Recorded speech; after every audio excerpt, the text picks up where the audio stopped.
د جنازې نیت پښتو کې څنګه دی او په جنازه کې څو فرایض دي او کچانه په جنازه کې یو تکبیر یا دو تکبیرات پاتې شول نو دغه تکبیرات په څنګه ادا کوي او کچرته چاله دعاګانې نه وتلې چاله درود شریف نه ورتلو نو آیا دغه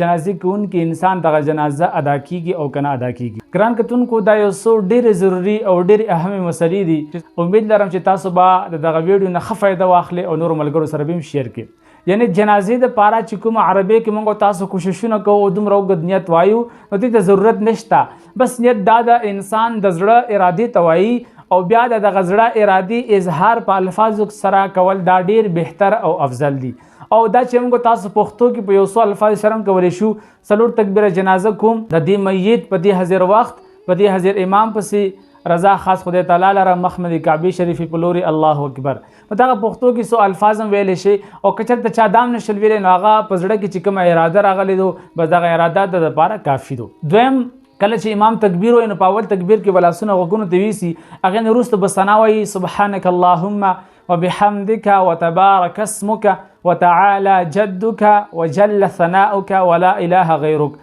هغې نه وروسته به دویم تکبیر امام وایي الله اکبر خو په دغه دویم تکبیر ویلو سره به غوږونو ته لاسونه نه اوچتې دې نه وروسته به چې درود شریف ویلی شي په دلته درود شریف کې اکثر له خلک چې خطا کیږي هغه درود شریف په دغه طریقه باندې ویلی شي اللهم صل علی محمد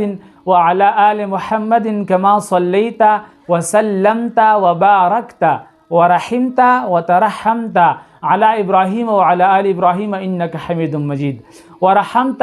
داسې به نشي ویلی ورحمت به ویلی شي وبارک ته هم نشي ویلی وبارک ته به ویلی شي نو دغه دوه غلطۍ چې د اکثر نه خلکو نه کیږي او کله چې دغه درود شریف ویلی شي نو هغې نه وروسته به دریم تکبیر ویلی شي الله اکبر لاسونه به غوږونو ته نه وړئ او دې نه وروسته به میت ته وکتلی شي که چېرته بالغ سړی و یا ښځه وه نو هغې دپاره به اللهم اغفر لحینا ومیتنا وشاهدنا وغائبنا وصغيرنا وكبيرنا وذكرنا وأنثانا اللهم من أحييته منا فأحيه على الإسلام ومن توفيته منا فتوفه على الإيمان دغه دعا ویلی شي او که چېرته دغه میت دا ماشوم و چې نابالغه وي نو هغې دپاره به دغه دعا ویلی شي اللهم اجعله لنا فرتا وجعله لنا اجرا وذخرا وجعلها لنا شافعا ومشفعا او که چېرته نابالغه ماشومه وه نو دغه نورې دعاګانې پرېږدي دغه دعا به ویلی شي اللهم اجعلها لنا فرتا وجعلها لنا اجرا وذخرا وجعلها لنا شافعا ومشفعا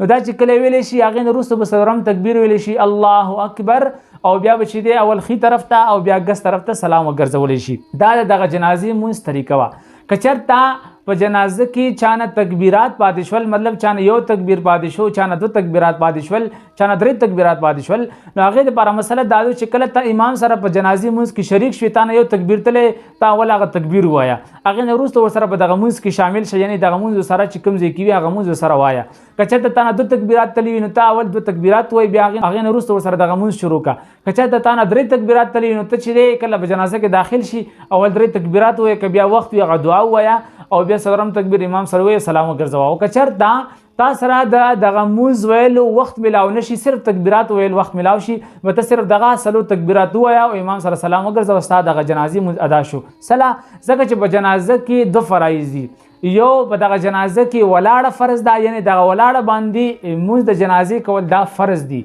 او دویم فرض په دغه جنازه کې څلور تکبیرات دي یعنی الله اکبر الله اکبر الله اکبر الله اکبر دغه څلور الفاظ ویل دا څه شي دي دا فرض دي نو چې کله ستا دغه فرض ادا شول اگر چې تعالی دغه نور مونځ پکې نه درتلو نه پکې درود شریف درتلو نه پکې ثنا درتله نه پکې دعا درتله او تا صرف دغه څلور تکبیرات امام سره ادا کړل په ولاړه باندې ستا دغه جنازې مونځ ادا شلو او ډېرو ملګرو له چې د جنازې مونځ نه ودروي نو په دې وجه باندې جنازو ته نه حاضرېږي هغوی له پکار دی چې جنازې مونځ یادولو کوشش وکړي او که چېرته یې نه یادېږي یا کوشش کوي او دته چې دی جنازې مونځونه مخې ته رادرومي نو دی د درومي او امام سره د اقتدا کوي او امام سره تکبیرات وایي نو دغه تکبیرات ویلو سره هم دا د جنازې ادا کیږي واخر دعوانا ان الحمد لله رب العالمین